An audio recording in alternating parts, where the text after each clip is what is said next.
بسم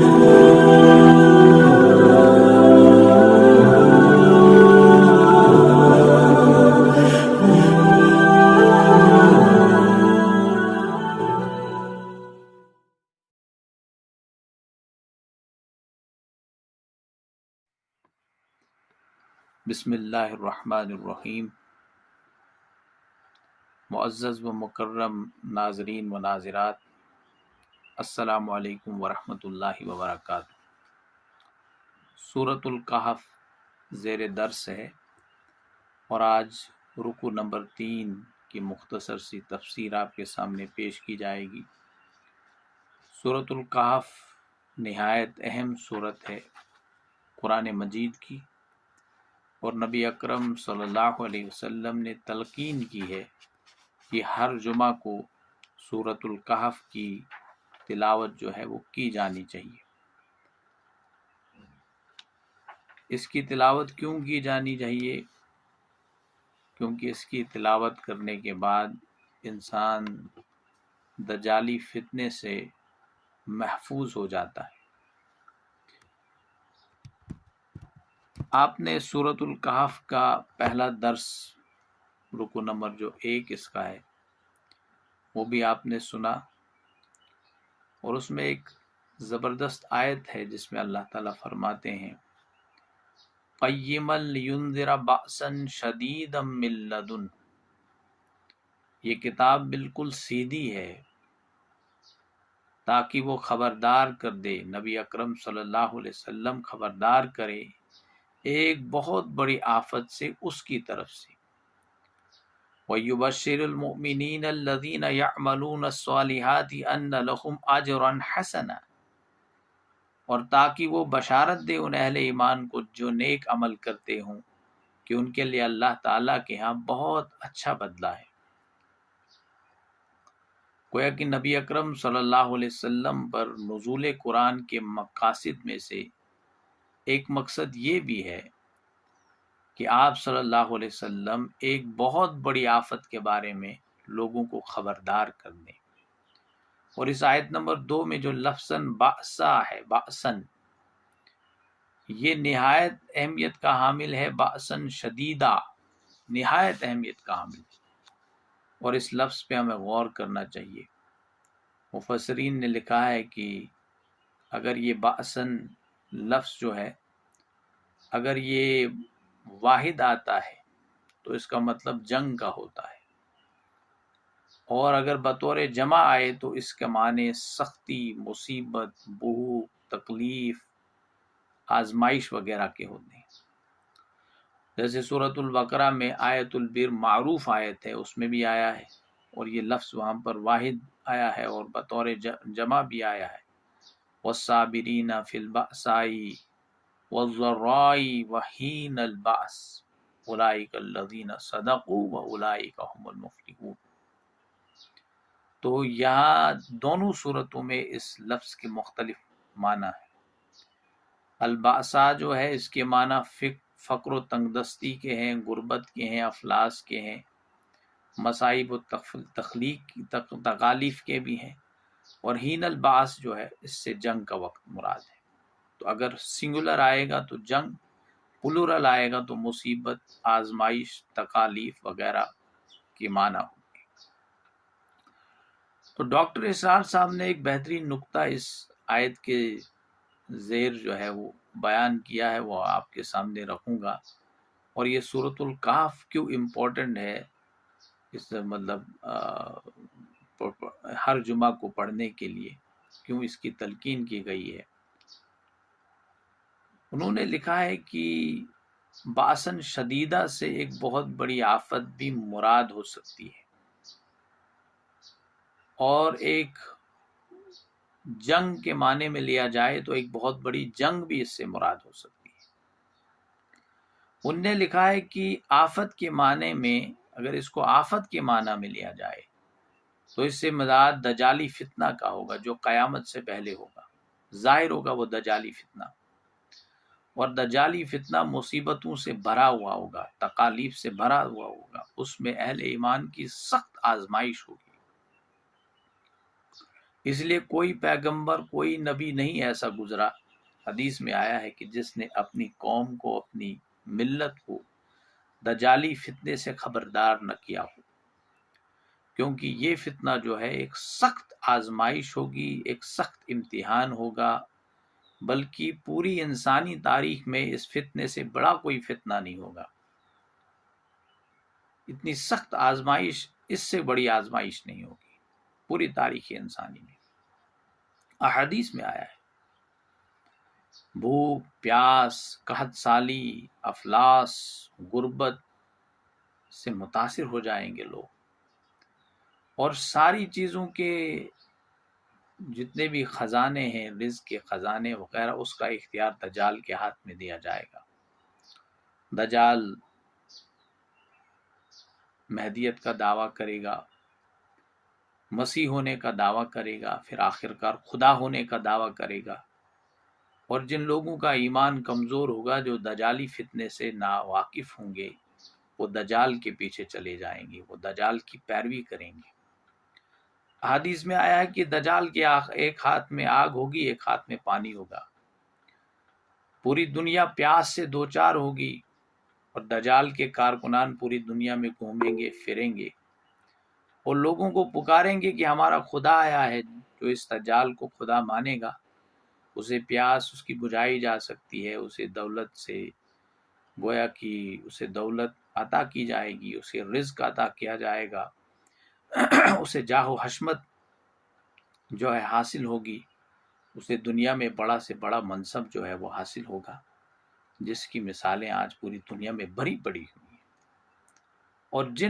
جو لوگ دجالی فتنے سے ناواقف ہوں گے، ظاہر سی بات ہے، دجال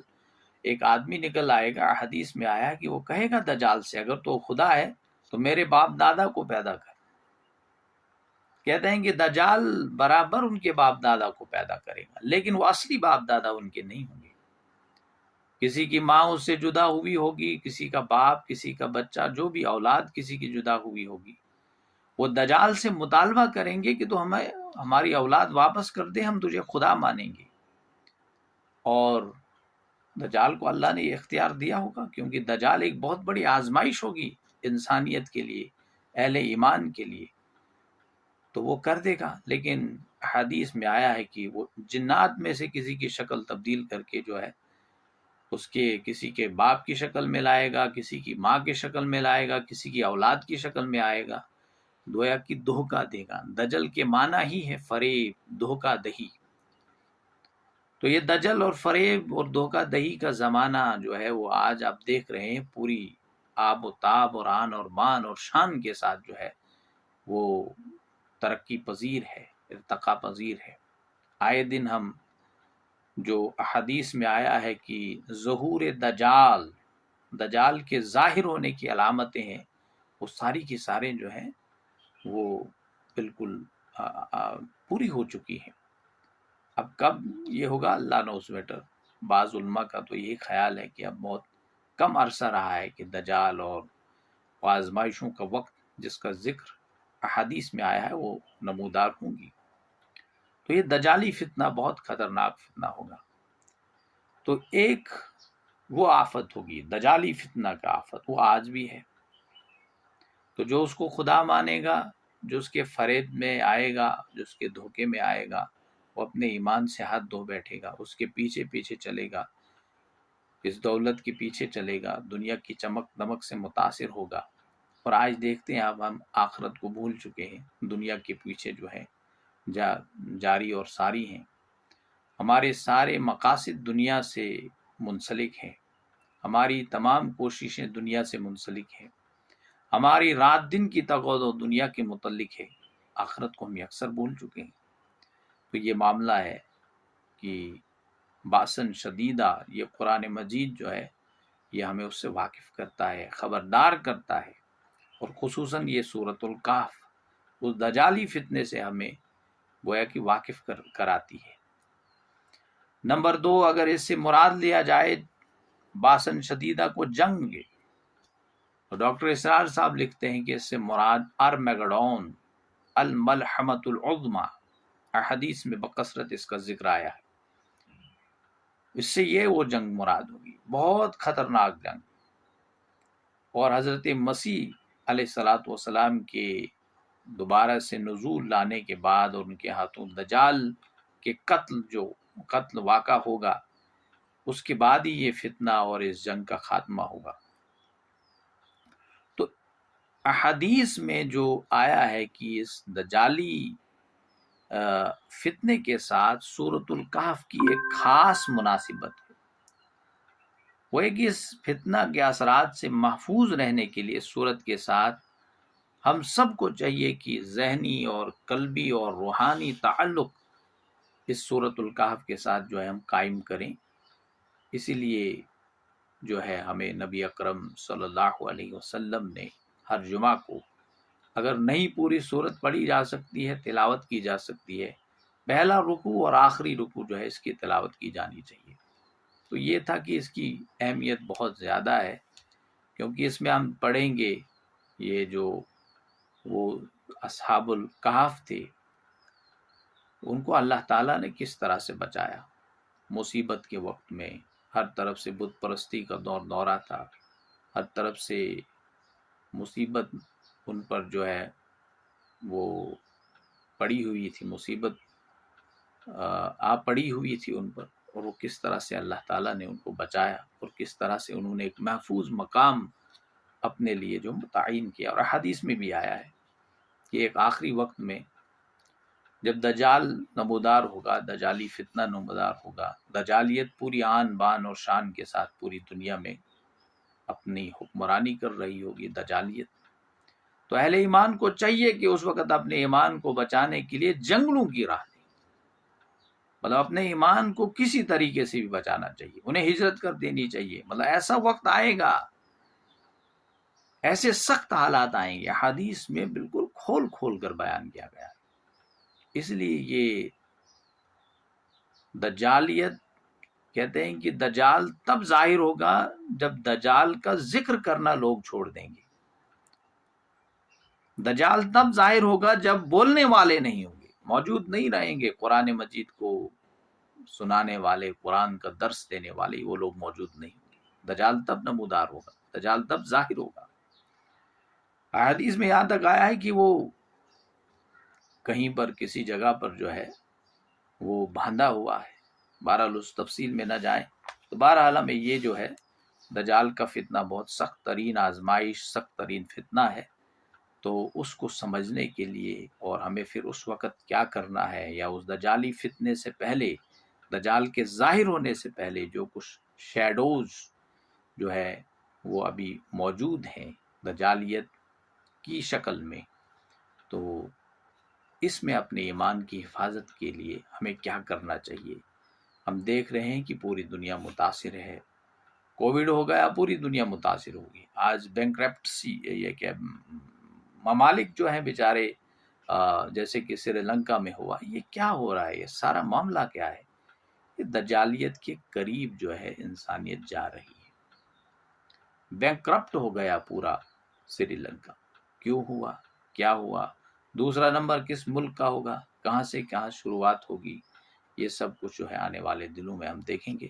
لیکن قرآن مجید ہمارے پاس ہے، گھبرانے کی ہمیں ضرورت نہیں ہے۔ قرآن مجید نے ہمیں بچنے کا اور اپنے آپ کو اور اپنے ایمان کو محفوظ رکھنے کا جو ہے طریقہ بتلایا ہے، اس لیے قرآن مجید جو ہے پڑھنا چاہیے، سورۃ الکہف کی تلاوت کرنی چاہیے،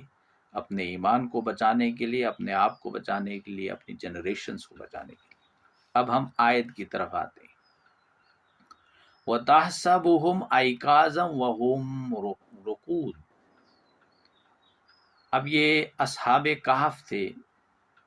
جن کے متعلق آپ نے پچھلے درس میں سنا ہوگا کہ یہ نوجوانوں کا ایک گروہ تھا، ایک جماعت تھی جو مسیحیت کے، مطلب اسلام کے ماننے والے تھے، حضرت عیسیٰ علیہ السلام کے ماننے والے تھے،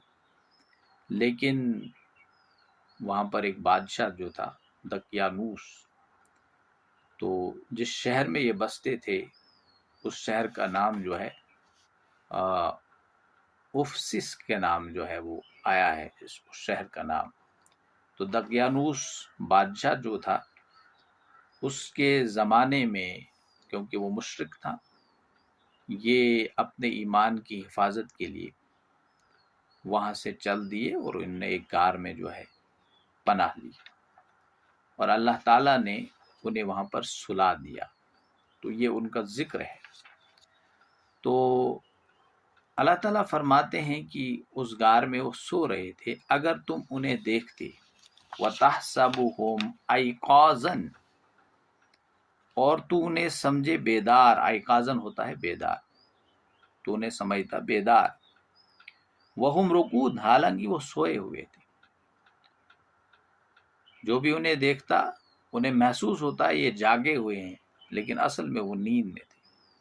وَنُقَلِّبُهُمْ ذَاتَ الْيَمِينِ وَذَاتَ الشِّمَالِ، اور ہم بدلواتے ہیں انہیں دائیں طرف اور بائیں طرف، گویا کہ ان کی کروٹ ہم بدلواتے ہیں، کبھی ایک طرف کبھی دوسری طرف۔ گویا اللہ تعالیٰ نے فرشتوں کو ان کی دیکھ بھال کے لیے رکھا تھا، جو وقفے وقفے سے ان کی کروٹیں بدلتے رہتے تھے، تاکہ سال ہا سال تک ایک ہی پہلو پر لیٹے رہنے سے وہ بیڈ سورس جیسی کسی تکلیف سے محفوظ رہ سکیں، انہیں کسی کوئی بیماری لاحق نہ ہو جائے۔ تو اس بیماری سے بچانے کے لیے اللہ تعالیٰ نے خصوصی فرشتوں کا وہاں پر گویا کہ انتظام کیا ہوا تھا ان کی نگرانی کے لیے۔ وَقَلْبُهُمْ بَاسِطٌ ذِرَاعَيْهِ بِالْوَصِيدِ، اور ان کا کتا جو ہے اپنے دونوں ہاتھ پھیلائے ہوئے جو غار کا دہانہ تھا وہاں پر موجود تھا، بیٹھا ہوا تھا۔ ان کا کتا اگلی دونوں ٹانگیں جو ہے سامنے پھیلا کر، جو کتوں کے بیٹھنے کا ایک مخصوص انداز ہے، اس انداز سے اس غار کے دہانے پر بیٹھا ہوا موجود۔ لَوِ اطَّلَعْتَ عَلَيْهِمْ لَوَلَّيْتَ مِنْهُمْ فِرَارًا وَلَمُلِئْتَ مِنْهُمْ رُعْبًا، اگر تم ان پر جھانکتے، اگر تو جھانکتا، لَوِ اطَّلَعْتَ عَلَيْهِمْ ان پر، لَوَلَّيْتَ تو پیٹ پھیرتا، منہم ان سے، فراروں بھاگتا ہوا، ولا ملئت منہم رعبا اور تو دہشت سے بھر جاتا۔ اب یہاں پر فرمایا جا رہا ہے کہ ایک ویرانہ ہے، ایک اندھیری غار ہے، اس کے سامنے ایک اس کے دہانے پر ایک کتا جو ہے اپنے دونوں بازو پھیلائے ہوئے ہے، اور ایک خوفناک کتا ہے۔ یہ ایک ایسا منظر تھا کہ جو بھی دیکھتا، ایک بیابان میں غار ہے، کچھ لوگ سوئے ہوئے ہیں اور غار بھی، یہ کتا بھی ساتھ میں ہے، تو ایک ڈراؤنا جو ہے منظر وہ پیش کرتا ہے، گویا کہ وہاں سے ہر ایک انسان بھاگنے میں ہی اپنی عافیت سمجھتا۔ یہ سب اللہ کی طرف سے تھا، اللہ تعالیٰ نے ان لوگوں کو بچانا تھا، تو اللہ کی طرف سے یہ خاص انتظام تھا۔ وَكَذَلِكَ بَعَثْنَاهُمْ لِيَتَسَاءَلُوا بَيْنَهُمْ، اور اس طرح ہم نے انہیں اٹھایا کہ تاکہ وہ آپس میں ایک دوسرے سے پوچھیں۔ 300 سال کے بعد وہ جاگ گئی، اصحاب الکہف، اصحاب کہف جو ہیں وہ 300 سال کے بعد جاگے۔ یہ اللہ کی قدرت ہے، اللہ جیسے چاہے گا کر سکتا ہے۔ 300 سال تک اللہ نے انہیں زندہ بھی رکھا، کیونکہ وہ موت کی حالت میں نہیں تھے، نیند کی حالت میں تھے، کروٹیں بھی بدلتے تھے، سنورنگ بھی ہو رہی تھی، سب کچھ۔ جو انہیں دیکھتا وہ یہ سمجھتا کہ یہ یوں ہی سوئے ہوئے ہیں۔ تو یہ اللہ تعالیٰ کی قدرت ہے، وہ جس طرح سے جس انسان کو بچانا چاہے بچا سکتا ہے۔ حضرت جیسے کہ سورۃ البقرہ میں عزیر علیہ السلام کا قصہ جو ہے بیان ہوا ہے، 100 سال تک اللہ تعالیٰ نے انہیں سلائے رکھا، اور جب جاگ گئے ان کے ساتھ جو ان کا ڈنگی تھا، جو گندا تھا، اس کی ہڈیاں ہی رہ گئی تھی۔ جب اس سے پوچھا گیا کہ کتنی دیر سوئے ہو،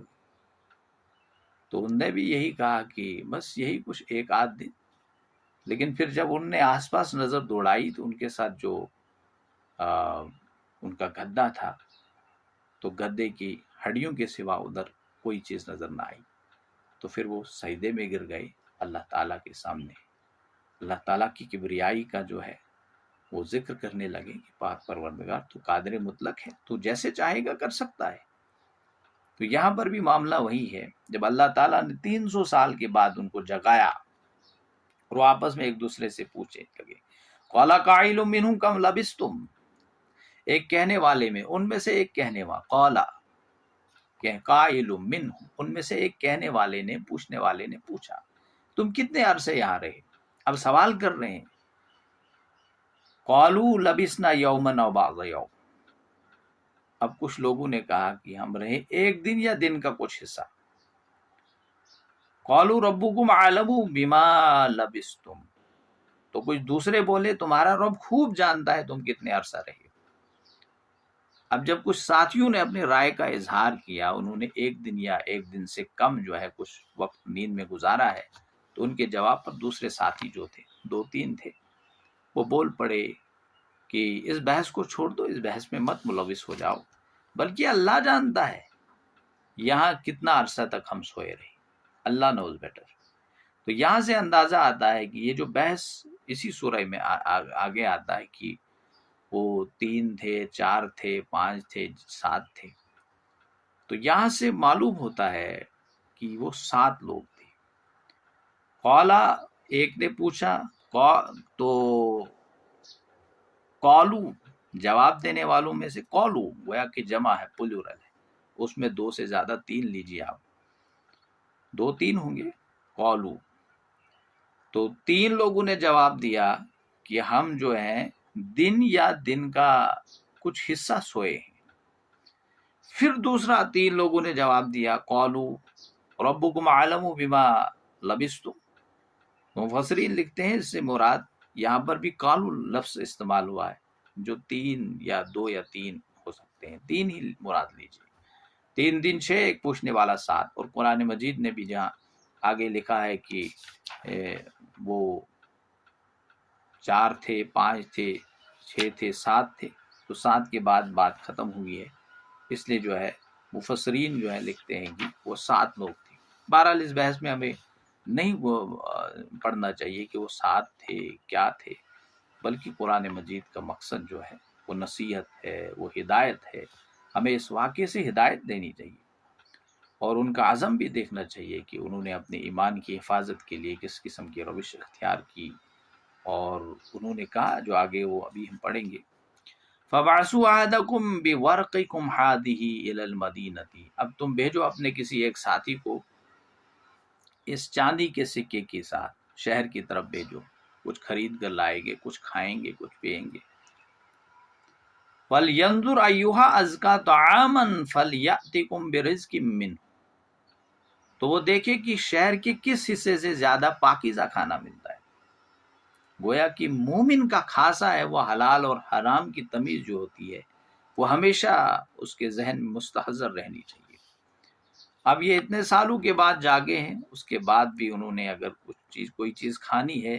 طیب چیز کھانے کی جو ہے وہ گویا کہ وہ تمنا کر رہے ہیں، اور پاک چیز، حلال چیز خریدنے کا جو ہے وہ ارادہ کر رہے ہیں۔ تو انہوں نے کہا کہ آپ دیکھ لیجئے جس کو انہوں نے بھیجنا تھا شہر میں، کہ آپ پر دیکھ لینا کہ کس جگہ پر پاک اور صاف اور حلال چیز مہیا ہوتی، کیونکہ مشرکانہ ماحول تھا تب جب یہ وہاں سے نکل آئے تھے۔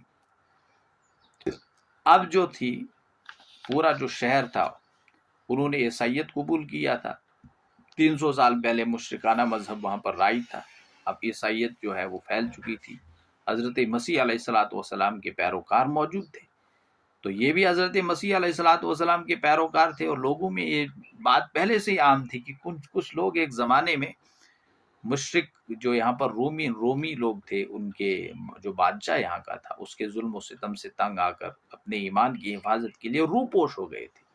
لیکن چلے کہاں گئے تھے کسی کو کوئی خبر نہیں تھی۔ لیکن یہ قصہ جو تھا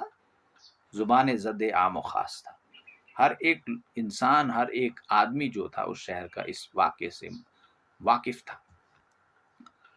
وَلْيَتَلَطَّفْ، اور وہ نرمی کا معاملہ کری۔ اب انہوں نے اپنے اس ساتھی کو تلقین کی کہ دیکھیے جب آپ شہر جائیں گے تو بات چیت کرتے وقت نرمی والا معاملہ اختیار کرنا، اپنا رویہ نرم رکھا، ایسا نہ ہو کہ کسی سے جھگڑا ہو جائے اور ہم سب کے لیے کوئی مسئلہ کھڑا ہو جائے۔ اس لیے یہاں پر جو ہے انہیں کہا گیا کہ آپ بڑا نرمی سے جو ہے بات اور گفتگو کریں۔ دیکھیے یہاں پر یہ جو لفظ جو ہے نا وَلْيَتَلَطَّفْ، قرآن مجید کے حروف کی گنتی کے اعتبار سے یہ جو اس وَلْيَتَلَطَّفْ کی تا ہے، تا جو ہے اس پر قرآن مجید کا نصف اول پورا ہوا ہے۔ گویا کہ آج ہم نے الحمدللہ گنتی کے اعتبار سے، حروف کی گنتی کے اعتبار سے آدھا قرآن مجید جو ہے وہ پورا مکمل کر لیا۔ یہاں تک جتنے الفاظ ہیں مطلب حروف ہیں، اس کے بعد اس تا کے بعد جو ہے اتنے ہی حروف اب باقی بچے ہیں جن کو ہم نے پڑھنا ہے۔ تو یہ اللہ کا شکر ہے۔ تو یہ سورۃ الکہف کی آیت جو ہے، آیت نمبر 19 کا جو لفظ ہے وَلْيَتَلَطَّفْ، تو حروف کی گنتی کے اعتبار سے یہ ذہن میں رکھنا چاہیے کہ قرآن مجید کا نصف اول جو ہے وہ مکمل ہو گیا، اور اس کے بعد لفظ لام سے جو ہے نصف ثانی شروع ہو جاتا ہے۔ وَلَا يُشْعِرَنَّ بِكُمْ أَحَدًا، اور وہ آگاہ نہ کر دے تمہارے بارے میں کسی کو۔ جھگڑا نہیں کرنا، کسی سے زور سے بات چیت نہ کرنا، ایسا نہ ہو جائے کہ ہماری خبر جو ہے وہ دوسرے لوگوں تک پہنچ جائے اور ہمارا معاملہ جو ہے وہ کھل جائے، ہمارا راز کھل جائے۔ وہ سمجھتے تھے کہ ابھی بھی وہی بادشاہ یہاں پر حکمرانی کر رہا ہے جس کے دور میں ہم چلے آئے تھے۔ اور مولانا مودودی رحمۃ اللہ علیہ نے بڑے ہی تفصیل کے ساتھ اپنی تفسیر میں اس سے پہلے جو رکوع آیا ہے، پہلا رکوع جہاں سے یہ واقعہ شروع ہوتا ہے، وہ بڑی تفصیل کے ساتھ اس میں لکھا ہے کہ بادشاہ کون تھا، شہر کا نام کیا تھا، اور انہوں نے گبن کا حوالہ بھی دیا ہے جس نے کتاب لکھی ہے decline and fall of the Roman empire. اس میں باضابطہ اس نے ایک چیپٹر ہی باندھا ہے دا 7 سلیپرز۔ تو اس میں چونکہ اس قصے کا ذکر جو ہے رومن لٹریچر میں تھا، اور یہودی لوگ ان تمام تفصیلات سے جو تھے وہ آگاہ تھے۔ اور یہ سوال جو ہے یہ سورۃ الکہف، اس میں آپ نے سنا ہوگا آگے جو درس دیے گئے ہیں، یہ سوال تھا دراصل یہودیوں نے نبی اکرم صلی اللہ علیہ وسلم سے پوچھا کہ آپ جواب دے سکیں گے یا نہ دے سکیں گے۔ تو ان 3 سوالات میں سے روح پر میں نے درس دیا تھا، اس میں بھی یہ سوال میں نے دہرایا تھا کہ 3 درس تھے، 3 سوالات تھے جو یہودیوں نے آپ صلی اللہ علیہ وسلم سے پوچھے تھے۔ یہودیوں نے کہا تھا انہیں، مشرکین مکہ کو، اور پوچھا گیا، 3 سوالات پوچھے گئے تھے۔ اب انہم ان یظہروا علیکم یرجموکم، کیونکہ اگر انہوں نے، اب یہ بات کر رہے ہیں آپس میں کہ جو شخص شہر میں جائے گا کوئی چیز خریدنے کے لیے، اسے بڑا ہی ڈسپلن وے سے لوگوں کے ساتھ پیش آنا چاہیے، نرمی اختیار کرنی۔ کیوں؟ انہیں خوف تھا کہ اگر ایسا ہو جائے کہ تم کسی سے الجھ پڑو تو تمہیں وہ سنسار کر دیں گی۔ یہ سنساری کی سزا جو ہے یہ بہت پرانے زمانے میں سے، دیکھیے جو بھی اپنے مذہب سے پھیر جاتا ہے، اب وہ یہ پرانی سزاؤں میں سے ایک سزا تھی۔ اب مشرکانہ مذہب تھا، اب انہوں نے اسلام قبول کیا تھا، عیسائیت قبول کی تھی، مسیح علیہ الصلوۃ والسلام کے پیروکار بنے ہوئے تھے، تو ان لوگوں نے سمجھا کہ انہوں نے ہمارے مذہب سے جو گویا کہ یہ کنارہ کشی اختیار کر لی ہے، یہ جو ہے باغی ہو چکے ہیں، تو ان کے ہاں یہ سزا تھی کہ اس کو رجم کر دیا جائے، اسے سنسار کر دیا جائے۔ تو ان نے اس خوف کا اظہار کیا کہ دیکھیے اگر انہوں نے تم پر قابو پا لیا، ان یظہروا، جیسے هو الذی ارسل رسولہ بالہدی ودین الحق لیظہرہ ہوتا ہے غالبانہ علی الدین کلہ۔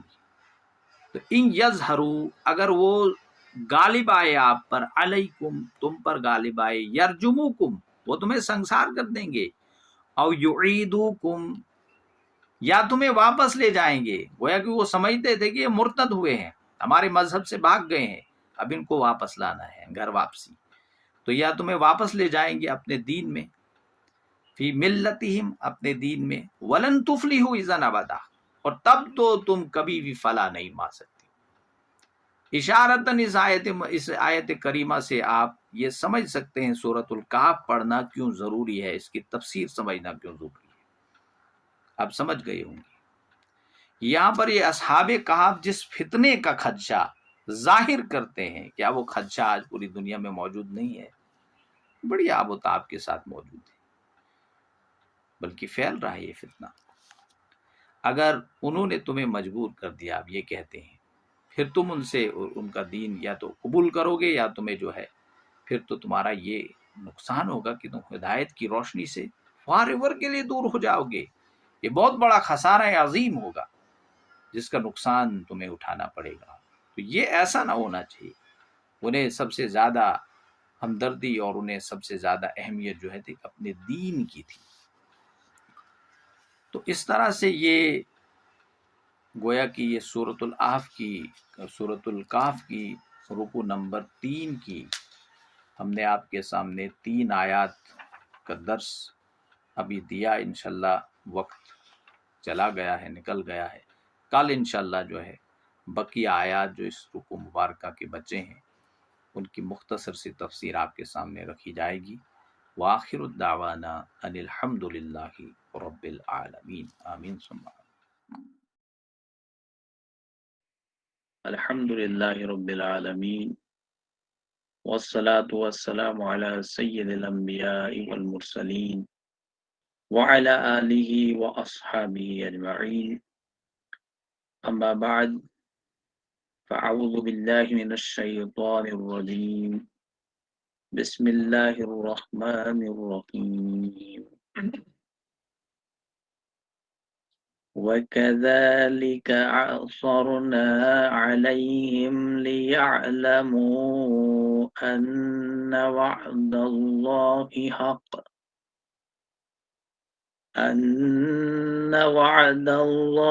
حَقٌّ وَأَنَّ السَّاعَةَ لَا رَيْبَ فِيهَا إِذْ يَتَنَازَعُونَ بَيْنَهُمْ أَمْرَهُمْ فَقَالُوا ابْنُوا عَلَيْهِمْ بُنْيَانًا رَبُّهُمْ عَالَمُ بِهِمْ قَالَ الَّذِينَ غَلَبُوا عَلَى أَمْرِهِمْ لَنَتَّخِذَنَّ عَلَيْهِمْ مَسْجِدًا۔ صدق اللہ العظیم۔ معزز و مکرم ناظرین و ناظرات، السلام علیکم ورحمۃ اللہ وبرکاتہ۔ آپ کے سامنے درس قرآن کے حوالے سے آپ سب کو معلوم ہے کہ سورۃ الکہف جو نہایت اہمیت کی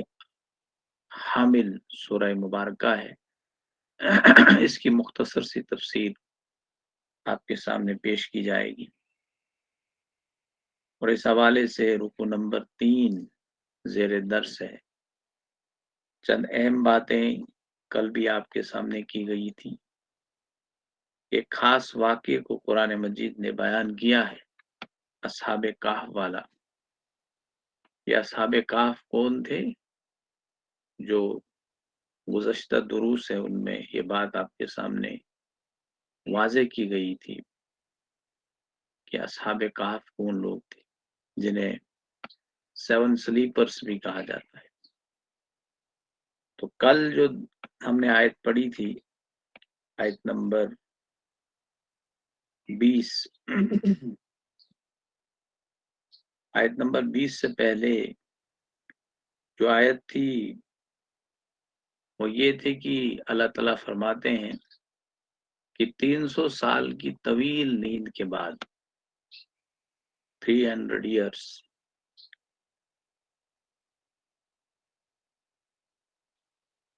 ان کو اللہ تعالیٰ نے جگایا،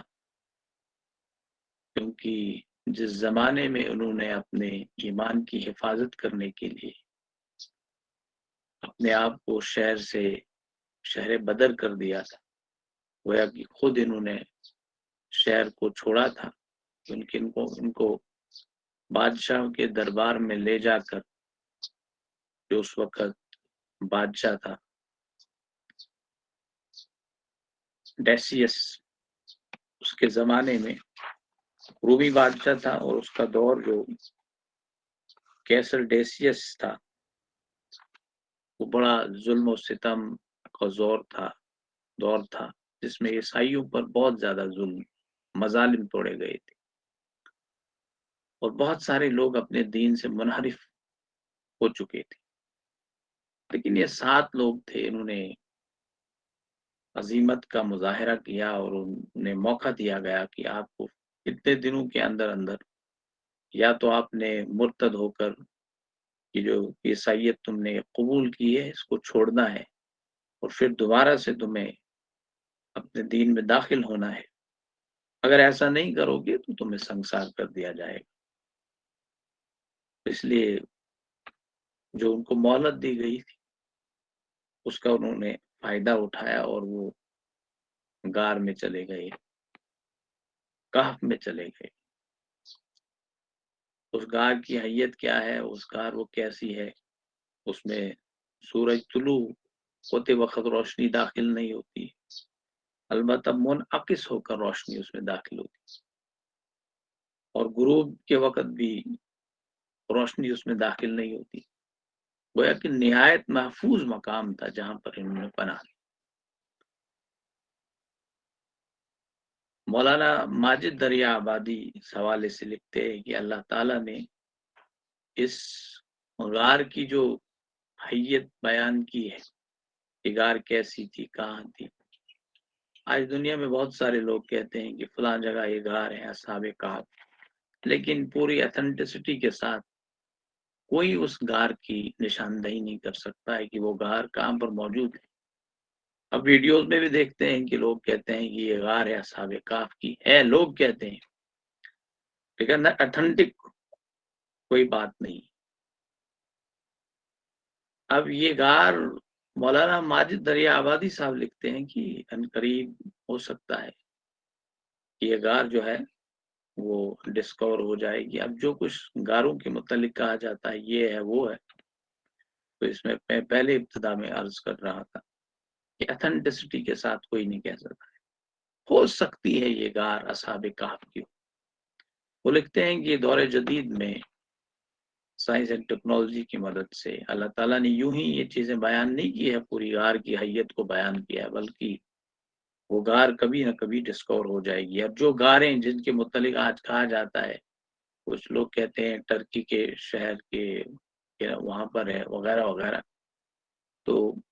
وہی غار ہے یا نہیں غار ہے، ابھی اس پہ وہ ہے تحقیق چل رہی ہے، ریسرچ جاری ہے۔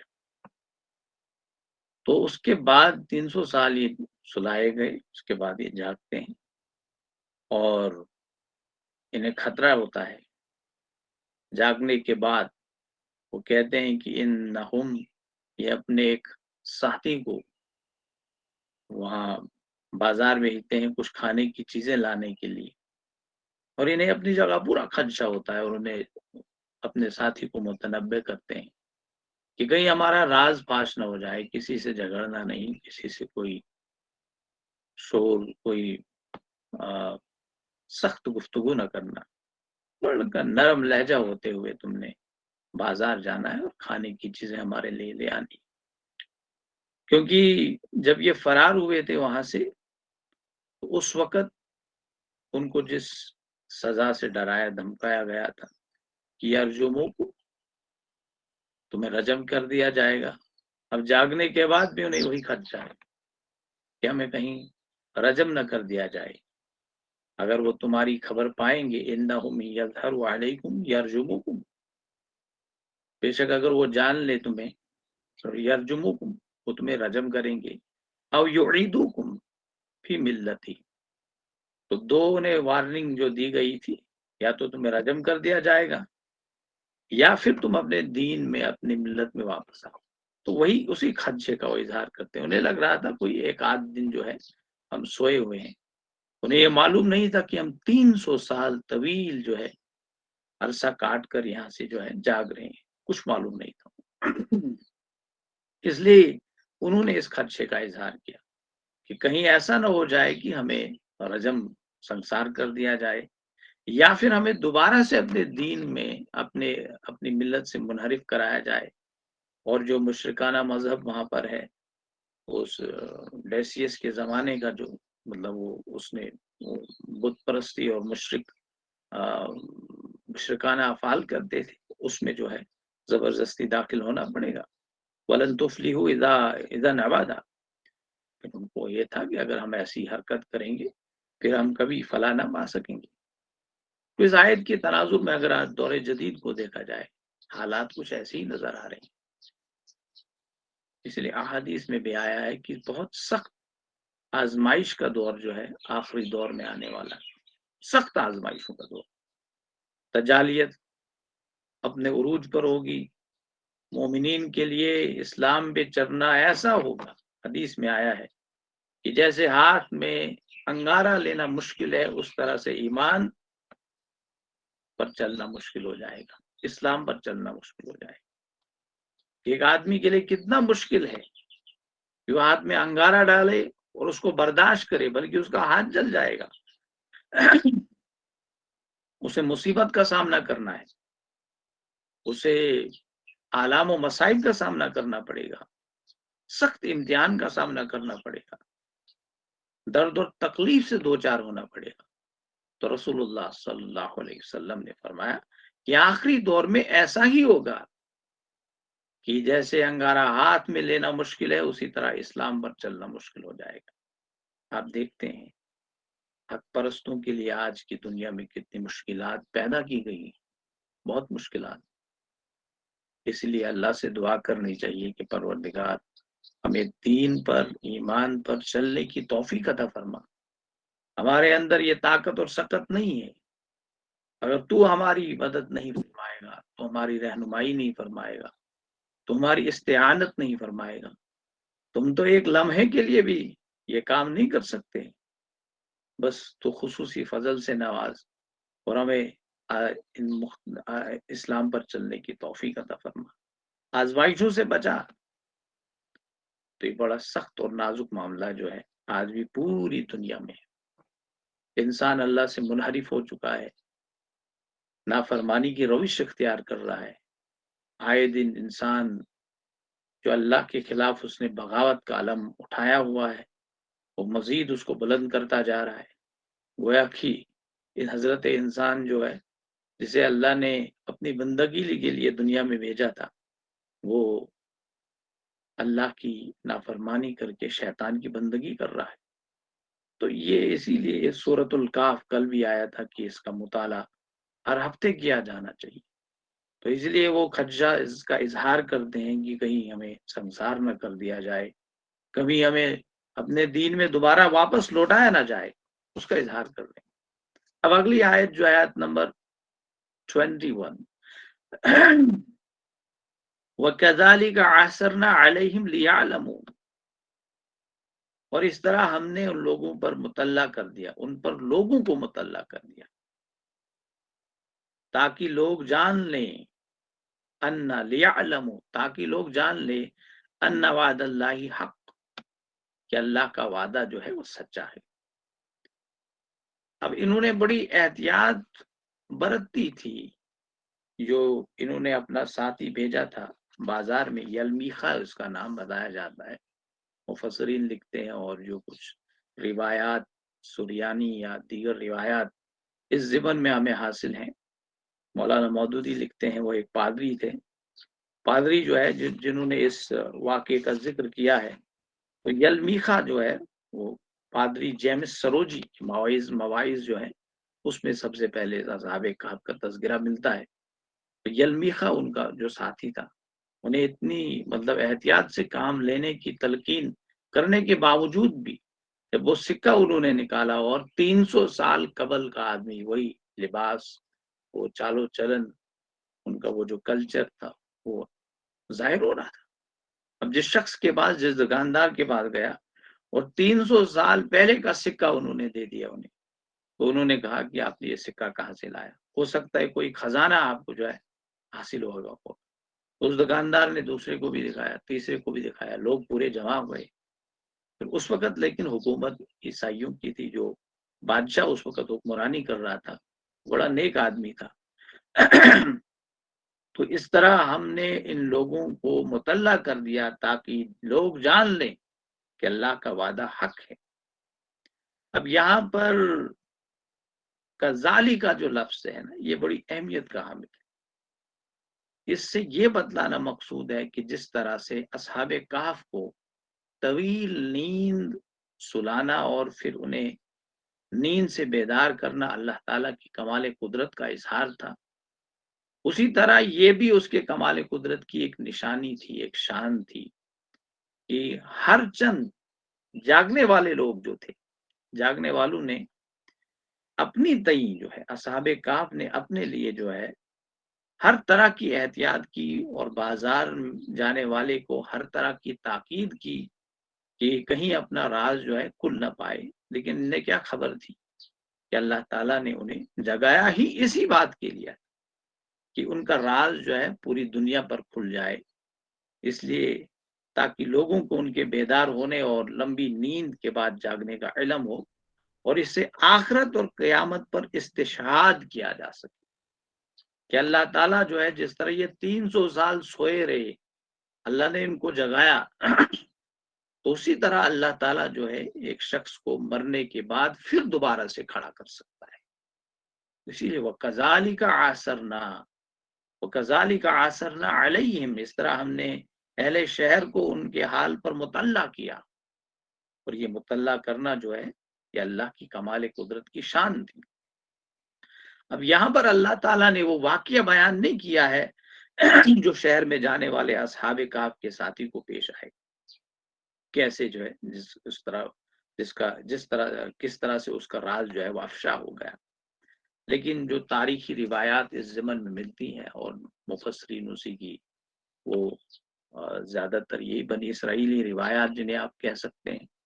مطلب باہر سے لی گئی روایات ہیں جو کچھ ہے، لیکن قرآن مجید کے ساتھ کافی مطلب وہ اتفاق رکھتی ہے۔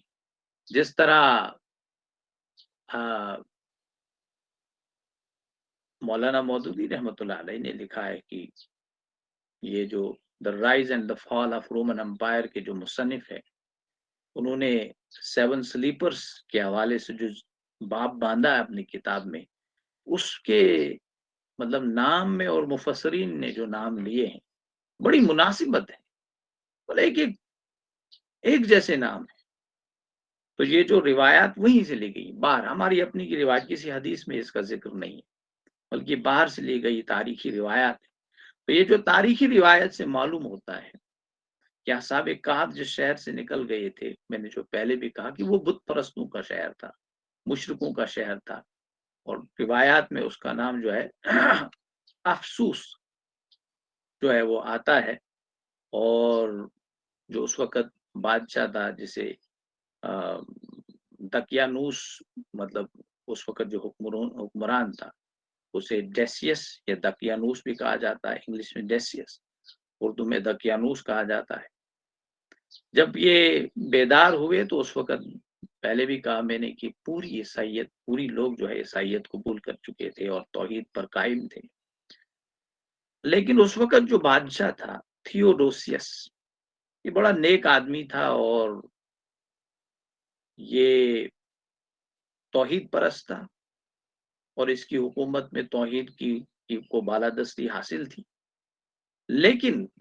ابھی تک رومیوں کا جو مشرکانہ، جس طرح ہماری سوسائٹی میں آج بھی شرک موجود ہے، اگرچہ کہ ہم سب مسلمان ہیں لیکن شرک کی شکلیں موجود ہیں، اسی طرح اس زمانے میں بھی شرک جو ہے رومیوں کا وہ اب بھی موجود تھا، اور اس کے ساتھ ساتھ یونانی فلسفے کے جو اثرات تھے وہ بھی کافی مطلب موجود تھے، لوگ متاثر سے اس سے جس طرح ہماری تاریخ میں بھی لوگ جو ہے یونانی فلسفے سے متاثر ہوئے، تو وہاں پر بھی یہ گویا کہ یونانیوں کے فلسفوں سے کافی متاثر تھے، اور جس کی وجہ سے لوگ جو ہے آخرت کا انکار کر رہے تھے، اپنے آپ کو عیسائی کہہ رہے تھے لیکن آخرت کا انکار بھی کر رہے تھے، یا آخرت پر ایمان ان کا جو تھا وہ بہت کمزور تھا، بہت کمزور تھا۔ اور یہ جو انکار کی روش وہاں کی پاپولیشن نے اختیار کی تھی، اس کی سب سے بڑی وجہ دوسری یہ بھی تھی کہ وہاں پر یہودیوں کی آبادی ایک کثیر آبادی بھی موجود تھی، اور ان میں سے ایک فرقہ جو تھا جسے صدوقی فرقہ کہا جاتا ہے، وہ یہ کام کرتا تھا، وہ آخرت کا انکار کر رہا تھا۔ یہودیوں کا ایک طبقہ موجود تھا وہاں پر، اور وہ زبردست دلائل سے آخرت کا انکار جو ہے وہ واضح کر رہے، وہ اللہ کو مانتے، اللہ آخرت کے مطلب برپا ہونے کو وہ مانتے نہیں تھے۔ تو اس فرقے کا نام جو آیا ہے صدوقی فرقہ کا، وہ آخرت کا کھلم کھلا منکر فرقہ تھا، اور یہ فرقہ جو ہے تورات سے دلائل نکالتا تھا، اور آخرت کے انکار پر جو ہے گویا کہ تورات سے دلیل لاتا تھا یہ فرقہ جو ہے۔ اور جو اس وقت کے علماء کرام تھے، اب مسیحی علماء جو تھے، ان کے بس کی بات نہیں تھی ان کو کاؤنٹر کیا جا سکتی، لیکن یہ جو بادشاہ بیچارہ تھا یہ بڑا نیک آدمی تھا، یہ اصلی عیسائیت کے ساتھ تھا، اب لوگوں کی اکثریت ان کے ساتھ تھی۔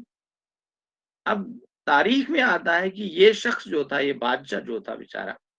اس صورتحال کو دیکھ کر بیچارے نے اللہ سے دعا کی، اور اس نے اللہ کی طرف رجوع کیا، اور روایت سے یہ معلوم ہوتا ہے کہ اس نے ٹاٹ کے کپڑے پہنے اور راکھ کے ڈھیر پر بیٹھ کر اللہ تعالیٰ سے دعائیں کرنے لگا کہ یا اللہ اس فتنے کے سدباب کرنے کے لیے کوئی مدد فراہم کر یا اللہ، تاکہ ان لوگوں کا عقیدہ صحیح ہو جائے اور یہ لوگ جو ہے راہ راست پر آ جائیں۔ اللہ تعالیٰ نے اس کی دعا قبول اس طرح سے کی، اصحاب کہف جو ہے وہ جگا دیے گئے، اور وہ آدمی جب کھانا خریدنے کے لیے جاتا ہے، جب کسی دکان پر پہنچتا ہے، 300 برس پہلے بادشاہ دقیانوس کے زمانے کا سکہ جو ہے اس کے ہاتھ میں ہوتا ہے، تو دکاندار حیران ہوتا ہے۔ اب پورے لوگ، میں نے پہلے بھی کہا کہ جمع ہو جاتے ہیں۔ اب جو حکومت تھی، حکمران طبقہ جو تھا، حکومت بھی باخبر ہوتی ہے، تو اس لیے بادشاہ کو بھی معلوم تھا کہ ایک زمانے میں، اب جو اسے مجبور کیا جاتا ہے، اس نے پورا واقعہ بتایا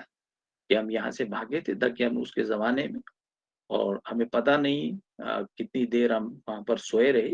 لیکن اس کے لوگوں نے کہا 300 سال ہو گئے، اور بادشاہ کو بھی یہ معلوم تھا، جو عالم لوگ وہاں پر اس وقت موجود تھے انہیں بھی اس واقعے کی خبر تھی کہ آج سے 300 سال پہلے کچھ راسخ العقیدہ یہ لوگ جو تھے، نوجوان جو تھے، انہوں نے اپنے عقیدے کی حفاظت کے لیے یہاں اس شہر سے گویا کہ کوچ کیا تھا، اور کہیں پر وہ گم ہو گئے تھے۔ تو بادشاہ نے پھر لوگ گئے اس غار پر، اور بہت سے اہل شہر بھی ان کے ہمراہ تھے۔ جب وہ غار کے قریب آیا تو انہوں نے اپنے ساتھیوں سے، جو تملیخہ جو تھا، تملیخ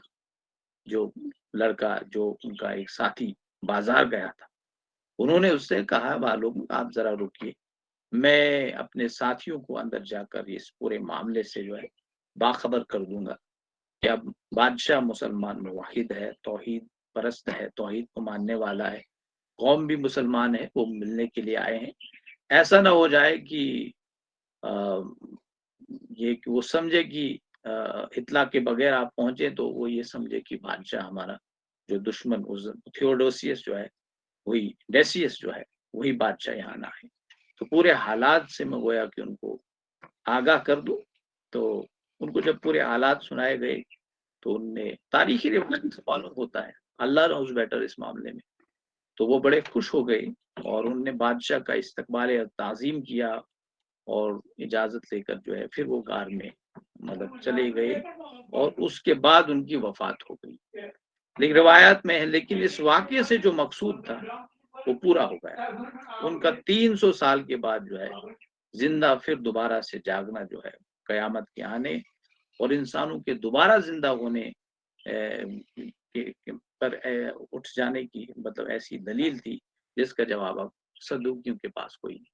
تو اللہ تعالیٰ نے یہ گویا کہ پریکٹیکل واقعہ ہوا، صدوقیوں کا جنہوں نے پورے شہر میں جو ہے فتنہ برپا کیا گیا تھا۔ اب ظاہر سی بات ہے، سارے لوگ تو جانتے تھے کہ 300 سال قبر کچھ لوگ یہاں سے چلے گئے، یا تو انسان چند دن کی نیند نہیں کر سکتا، اگر چند دن نیند کرے گا یا تو ہم کہیں گے کوما میں چلے گیا ہے، اور انسان کی ایج بھی کتنی ہے۔ اللہ تعالیٰ نے پورا تر و تازہ ان کو رکھا تھا،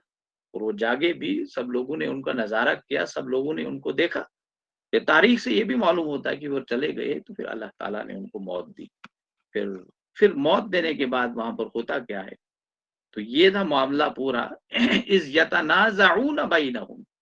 یہ ان وعد اللہ حق وان الساعۃ لا ریب فیہ۔ اللہ تعالیٰ نے ان کو باخبر ایسے اسی لیے لوگوں کو مطلع کیا ان کے بارے میں، تاکہ انہیں یہ جان لے کہ اللہ کا وعدہ سچا ہے، اور یہ جان لیں کہ جو قیامت ہے اس میں کوئی شک نہیں ہے، وہ ہوگی، قیامت ہوگی، حساب کتاب دینا ہے اللہ کے سامنے۔ اذ یتنازعون بینہم امرہم، اب وہ آپس میں جھگڑنے لگے، فقالوا ابنوا علیہم بنیانا، اب وہ آپس میں جھگڑنے لگے ان کے معاملے میں، پھر کہنے لگے کہ ان پر ایک عمارت بنا دیں گے۔ ربهم اعلم بہم، اب ان کے ساتھ کیا کیا جائے، ان کو دفن کر دیا جائے، وہیں پر کیا کیا جائے؟ ساتوں لوگ جو ہے اب ان کی وفات ہو گئی، تو کچھ لوگوں نے کہا کہ ان کے جو ہے جو گار کا دہانہ ہے اس کو پھینک دیا جائے، یہ اللہ کا ایک خاص معاملہ ہے، اللہ ہی بہتر جانتا ہے ان کے ساتھ کیا کرے گا۔ ان میں سے ربهم عالم بہم، کچھ لوگوں نے کہا اللہ ہی بہتر جانتا ہے ان کے ساتھ اللہ کیا کرے گا۔ مولانا مودودی رحمۃ اللہ علیہ لکھتے ہیں یہ جو قول ہے یہ صالحین نصارہ کا قول تھا، کہ یہ جو ان کی رائے تھی اصحاب کہف، پھر بعد میں اور سو گئے، اور ان کو ایسے ہی رہنے دو، اور گار کا جو دہانہ ہے اس کو تیگا لگا دو، اور یہ اللہ ہی بہتر جانتا ہے کہ یہ کس جزا اور جزا کے مستحق لوگ ہیں، یہ خدا ہی بہتر جانتا ہے۔ قال الذین غلبوا علی امرہم، اب کچھ لوگ تھے اس وقت جو غالب تھے معاملے میں، معاملات میں غالب تھے، مطلب ان کا اثر و رسوخ تھا۔ مولانا اس میں بڑی بہترین بات دیکھتے ہیں کہ اس وقت اس سے مراد جو ہے رومی سلطنت کے ارباب اقتدار، اب بادشاہ سارے آفیشلز وہاں موجود تھے، لوگ تھے، اور یہ صدوقی فرقہ جو تھا بڑا مضبوط تھا، بادشاہ کے دوسرے وزراء تک ان کی جو ہے رسائی حاصل تھی، تبھی تو وہ پھل پھول رہے تھے، اندر اندر سے جو ہے بادشاہ کے وزیر بھی اس سے متاثر تھے۔ اب تاریخ میں سریانی روایات سے معلوم ہوتا ہے کہ یہ بادشاہ بڑا نیک دل آدمی تھا، اس نے یہ دعا کی تھی، لیکن یہ صاحب اقتدار لوگ وہاں پر موجود تھے، معاملات پر ان کی زیادہ گویا کہ وہ غالب تھے، تو انہوں نے یہ کہا کہ لَنَتَّخِذَنَّ عَلَيْهِمْ مَسْجِدًا، ہم جو ہے ایک ان کے گھر پر ایک مسجد بنائیں گے۔ تو مولانا لکھتے ہیں کہ یہ وہی لوگ تھے جو امیر قسم کے لوگ تھے اور اندر اندر سے شرک کے علم بردار بھی تھے، تو انہوں نے ہی یہ فیصلہ کیا تھا کہ جو ہے اصحاب کہف کا مقبرہ بنا کر اس کو عبادت گاہ بنایا جائے۔ یہاں سے ہمارے بہت لوگ فتنے میں پڑ جاتے ہیں، جو کہتے ہیں کہ جو قبریں ہیں وہاں پر مسجد بنائی جا سکتی ہے، اور دلیل اس آیت سے لیتے ہیں، حالانکہ یہاں پر کچھ اور ہے۔ یہ دیکھیے یہاں پر اب ربهم عالم بہم، اللہ نوز بیٹر، اللہ بہتر جانتا ہے ان کے ساتھ کیا ہونے والا ہے یا کیا کیا جائے گا، اس لیے ان کو سونے دو اندر، ان کے ساتھ چھیڑخانی مت۔ لوگ ایسا بھی کر سکتے تھے، اب وہ سو گئے، ان کی وفات ہو گئی، پھر ان کو باہر لا سکتے تھے، ان کی میت کو باہر لا سکتے تھے، کہیں باہر بھی دفن کر سکتے تھے، لیکن وہاں پر کچھ لوگ ایسے بھی تھے، ایک گروہ ایسا لوگوں کا تھا، یہ تو ایک معجزہ ہی تھا، تو وہ انہوں نے کہا کہ اللہ بہتر جانتا ہے، ان کو سونے دیجیے۔ پھر جو اکثریت، انہوں نے کہا ٹھیک ہے باہر ان کو نہیں لایا جائے گا، وہ بھی ڈرتے ہوں گے کہ یہ معجزہ ہے، 300 سال تک سوئے ہوئے لوگ ہیں، جیسے قرآن نے پہلے ہی کہا کہ ایک خوفناک منظر وہاں پر موجود تھا، غار میں کچھ لوگ سوئے ہوئے ہیں اور دہانے پر ایک کتا جو اپنے ہاتھ پھیلائے ہوئے، اور خوفناک منظر ہے، اللہ نے ان کے دلوں میں خوف طاری کر دیا ہوگا کہ میت کو ہاتھ لگائیں، ان کے ساتھ چھیڑ چھانی کرنی یا زبردستی وہ ان کو باہر بھی نکال سکتے تھے، لیکن انہوں نے یہ وہاں پر پھر یہ کہا کہ ان کے جو ہے یہ مقبرہ بنا دیں۔ یہ جو حضرات یہ کہتے ہیں کہ یہاں سے یہ ثابت ہوتا ہے کہ قبروں پر مقبرے بنائے جائیں اور وہاں پر عبادت کی جائے، یہ دلیل نہیں ہے، یہ دلیل یہ ان لوگوں کا قول ہے غلبوا علی امرہم، جو لوگ صاحب اقتدار تھے، جن لوگوں کا اثر و رسوخ وہاں پر تھا، جو اندر ہی اندر سے شرک کے علم بردار تھے، جو صدوقی فرقے کے، وہ جو صدوقی لوگ بھی موجود تھے یہودیوں میں سے، اور ان کے ساتھی لوگ تھے۔ اور یہ دیکھیے جب بھی کوئی فتنہ اٹھتا ہے، ان کے یہ جو مفتن قسم کے لوگ ہوتے ہیں جو فتنہ برپا کرتے ہیں، ان کا اثر و رسوخ کافی دور تک چلے جاتا ہے، اب دور حاضر میں ہی دیکھ لیجئے فتنہ یہ قادیانیت کا فتنہ اٹھا. اب دیکھیے مولانا مودودی نے کتابچہ لکھا قادیانیت کے خلاف، سزا دلوائی گئی. وہ ایک مسلم ملک میں ایک آدمی جو ہے قادیانیت، غلام احمد قادیانی کے خلاف کتاب لکھتا ہے، کیونکہ غلام احمد قادیانی نبوت کا جو ہے وہ دعویٰ کیا تھا. کتنا بڑا جرم. لیکن آپ اندازہ کریں کہ قادیانیوں کا اثر و رسوخ کہاں تک، ایوان تک تھا. ایوان میں ان کے لوگ موجود تھے. انہوں نے پھانسی کی سزا جو ہے تجویز کر دی، اور پھانسی کی سزا کا اعلان بھی کیا گیا مولانا مودودی.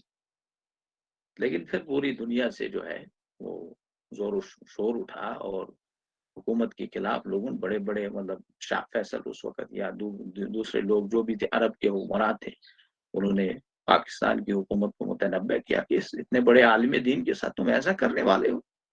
پھر انہوں نے جو ہے اپنا فیصلہ جو ہے وہ واپس لیا. یہ سب اللہ کا کرنا ہے. جیسے مولانا اس وقت کہا تھا کہ اگر یہ الٹا بھی لٹکیں گے مجھے کچھ نہیں کر سکتے.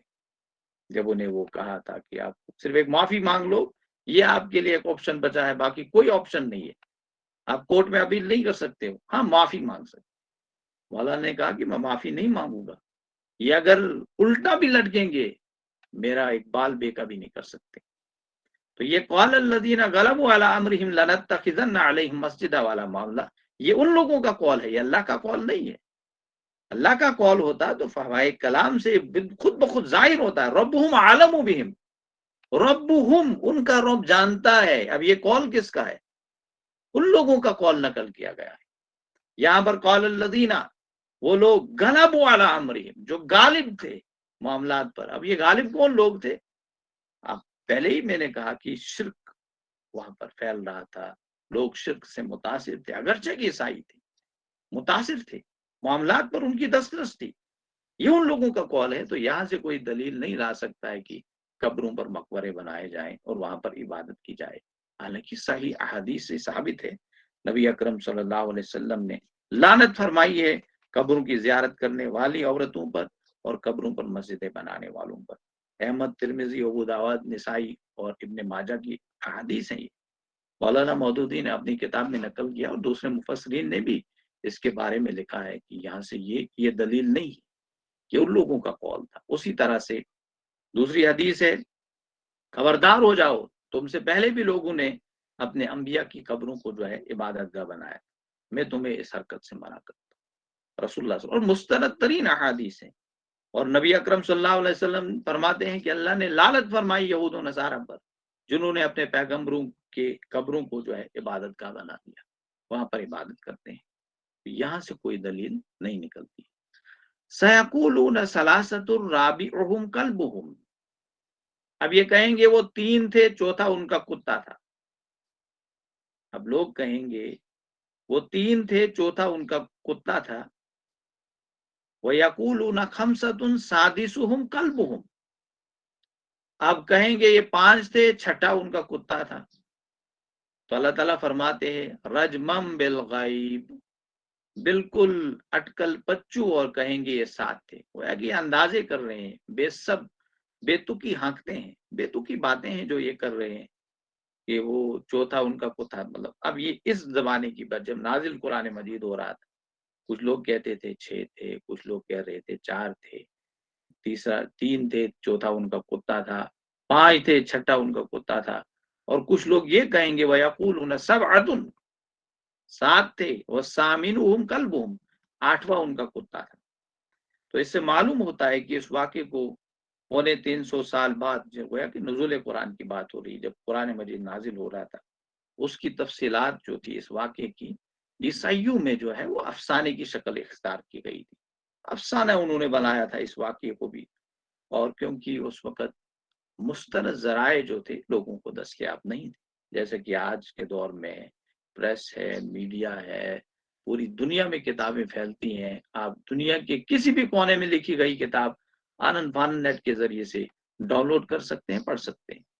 تو اس وقت یہ معاملہ وہاں پر تھی، معتبر روایات ان کے ہاں موجود نہیں تھی، اس لیے جو ہے وہ واقعات زیادہ تر زبانی روایت کے ذریعے سے پھیلتے تھے، اور اس لیے وہ کچھ 3 کی بات کرتے تھے، کچھ 6 کی بات کرتے تھے،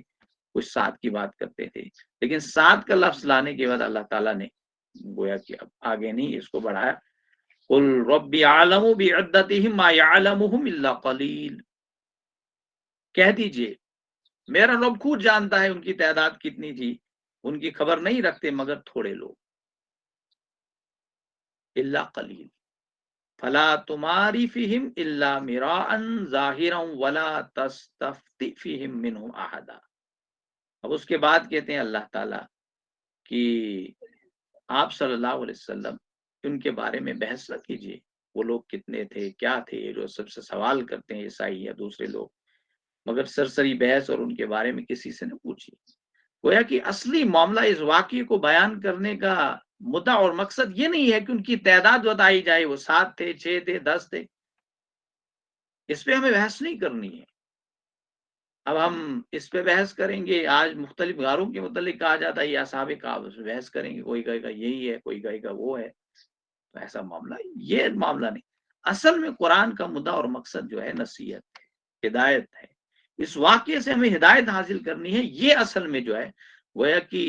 مولانا نے بڑی زبردست بات لکھی ہے، ہمیں جو ہے وہ مغز کو دیکھنا چاہیے، چھلکے کو چھوڑ دینا چاہیے. لیکن آج معاملہ جو ہے کہ ہم باتوں کی مغز تک پہنچنے کی کوشش نہیں کرتے ہیں، بلکہ چھلکوں کے ساتھ کھیلنا جانتے ہیں. چھلکوں کر ہماری پوری جو ہے گویا کہ یہ وہ بحث ساری ہماری اسی کے ساتھ رہتی ہے. اندر سے جو ہے تو کور جو ہوتا ہے، کور کے بارے میں ہم سنجیدہ نہیں ہوتے ہیں، اس پر غور نہیں کرتے ہیں. تو کور یہی ہے کہ اللہ تعالیٰ ہمیں فرماتے ہیں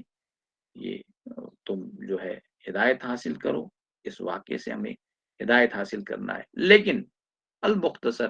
جو مفسرین کہتے ہیں کہ اللہ تعالیٰ پھر فرماتے ہیں وَسَامِنُهُمْ قَلْبُهُمْ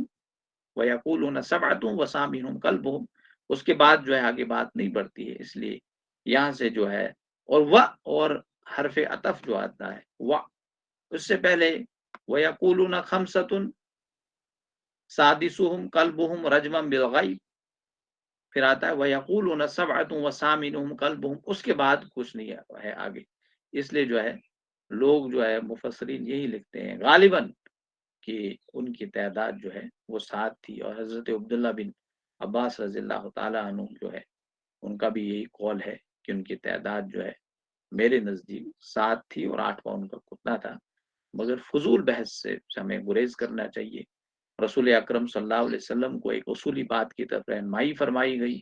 وہ ایک انسانی ہدایت کے لیے جن جن باتوں کی ضرورت ہوتی ہے وہ اللہ تعالیٰ خود اسے واضح فرما دیتے ہیں، یا آپ صلی اللہ علیہ وسلم پر وہی غیر مطلوع جو ہے اس کے ذریعے سے اس کا علم اتار دیا. اگر یہ امپورٹنٹ چیز ہوتی تو اللہ تعالیٰ جو ہے وہی غیر مطلوع، جسے آپ حدیث کہتے ہیں، حدیث کے ذریعے سے یہ بات جو ہے تفصیلاً ہمارے سامنے رکھی گئی ہوتی. اللہ تعالیٰ سے دعا کرتے ہیں کہ پروردگار ہمیں سوچنے سمجھنے کی توفیق عطا فرمائے اور عمل کرنے کی توفیق عطا فرمائے. وآخر دعوانا ان الحمد للہ رب العالمین.